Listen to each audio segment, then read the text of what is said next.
Assalamualaikum warahmatullahi wabarakatuh. Selamat siang teman-teman. Di video kali ini saya selaku tim pengajar mata kuliah Morfologi Bahasa Indonesia akan membahas mengenai konsep-konsep morfologi bahasa Indonesia sebelum kita belajar lebih jauh. Nah, yang pertama kita harus mengetahui ini teman-teman, hakikat dari morfologi itu. Morfologi berasal dari dua kata, yaitu morf dan logi. Morf yang artinya bentuk dan logi yang artinya ilmu. Secara harfiah, morfologi merupakan ilmu mengenai bentuk. Nah, dalam kajian linguistik ini, morfologi berarti ilmu mengenai bentuk-bentuk dan pembentukan kata. Selain dalam kajian linguistik, istilah morfologi juga digunakan dalam kajian biologi loh teman-teman.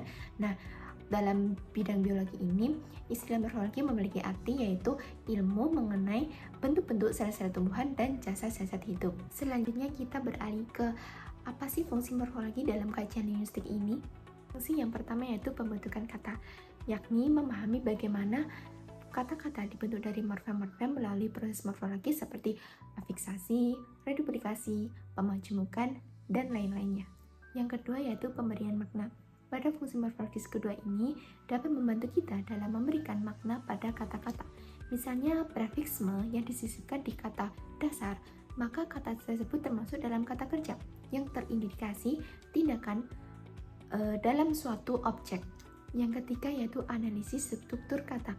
Dengan memahami morfologi lebih dalam, kita dapat menganalisis struktur kata guna mengidentifikasi bagian-bagian pembentuk kata seperti sufiks, infiks, prefiks, serta konfiks. Kemudian yang keempat, memahami perubahan makna. Pada bidang morfologi ini, proses morfologis dapat mengubah makna pada suatu kata.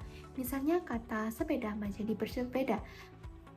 Nah, pada kata tersebut akan menggambarkan suatu perubahan makna, yaitu kata sepeda sendiri yang artinya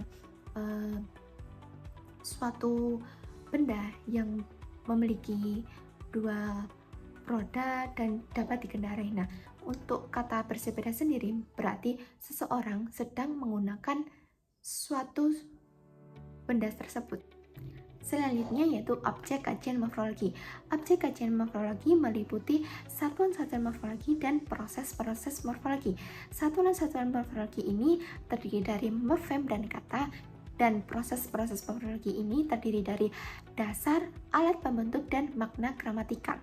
Nah, selanjutnya partikel-partikel pembentukan kata.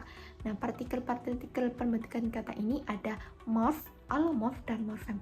Kemudian apa sih bedanya morf, alomorf, dan morfem ini? Morf ialah bentuk terkecil dari morfem yang belum diketahui statusnya.